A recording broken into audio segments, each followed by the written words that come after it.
out for no gloves.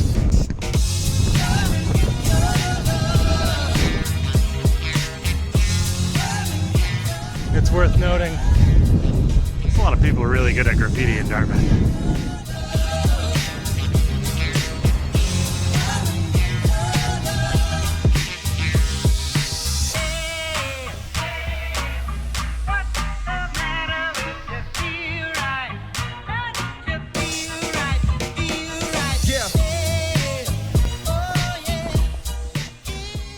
It's raining out. Didn't realize it was going to rain out today.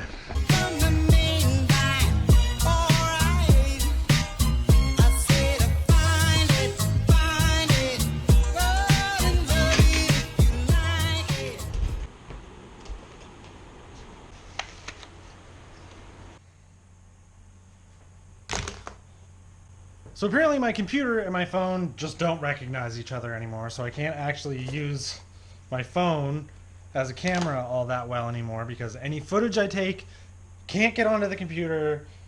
Everything's just kind of ancient here and it's just not working together.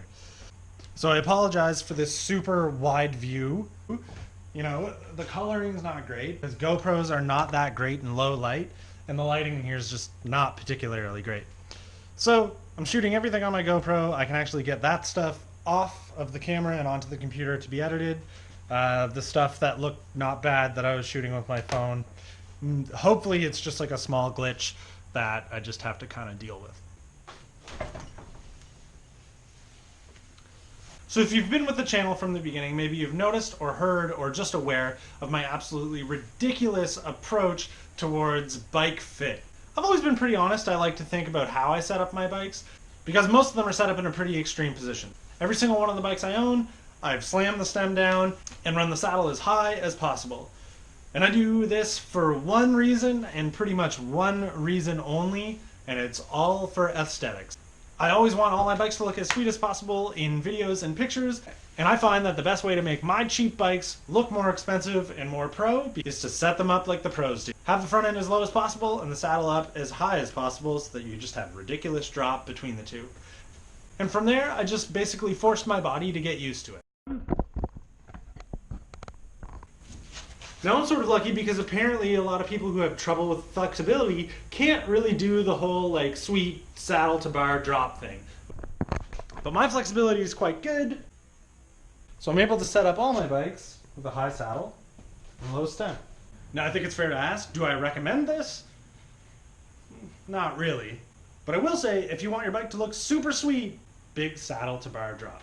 So really the takeaway from this is the internet made me do it because of all the sweet bikes that I see on the internet all the time. And I try and always emulate the bikes that I like the look of. But of course, like I showed you, I'm pretty lucky with my flexibility and I can handle riding in a pretty extreme position for a long time over numerous terrains. And I don't really have too much in the way of a problem with it. So I'm one of the lucky ones. I doubt that it's something that's going to stay with me my entire life. So I'm going to do what I can to enjoy riding in these aggressive positions for as long as my upper body and everything will handle. I'd like to think that I'll be able to ride in really aggressive positions for a long time to come, but that's impossible to guess, so I have to enjoy it now. And not to mention how much better do bikes look with flame stems. I mean, come on. Vanity can be quite a terrible thing, especially in the world of cycling.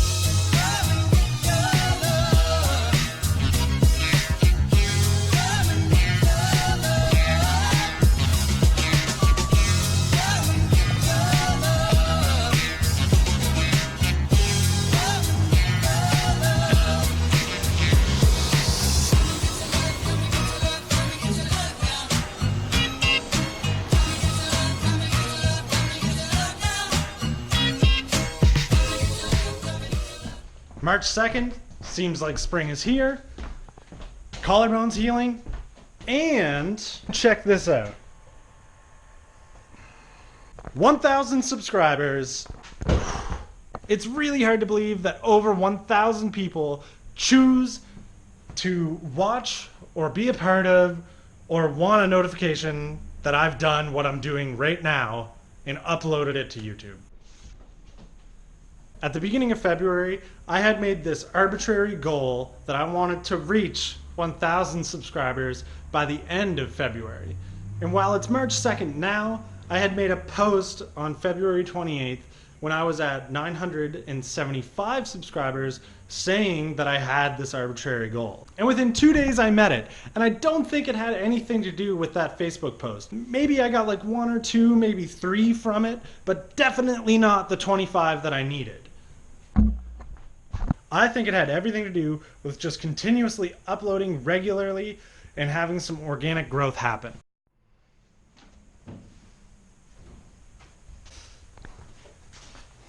Now, 1,000 subscribers is nothing to hark at. This is a huge achievement for me. And basically what I want to say is thank you all so much for giving me your time, watching what I have to say, watching these vlogs. Obviously, I wouldn't be at 1,000 subscribers if you hadn't hit that subscribe button. And I seriously mean that. I really do appreciate you guys subscribing to the channel and always contributing into the comments section no matter what the video is about. It's always fun having these conversations with you guys. I'm really looking forward to having more and more. And with that, here's to the next milestone, 10,000 subscribers. We'll keep vlogging, we'll keep talking in the comments. Thank you so much. I'll see you in the next video.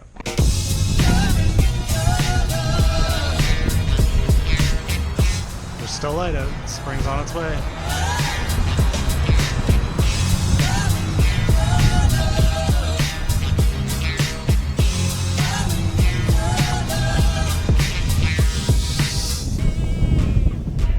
Security guard who was jaywalking just told me to go because he was doing it, and I feel like he felt guilty. Yeah.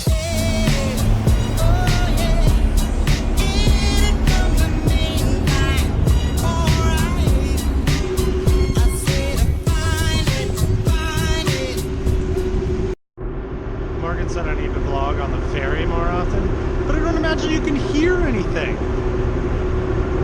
To yell and then I just look like a crazy person because I'm just talking to this little cube on a stick.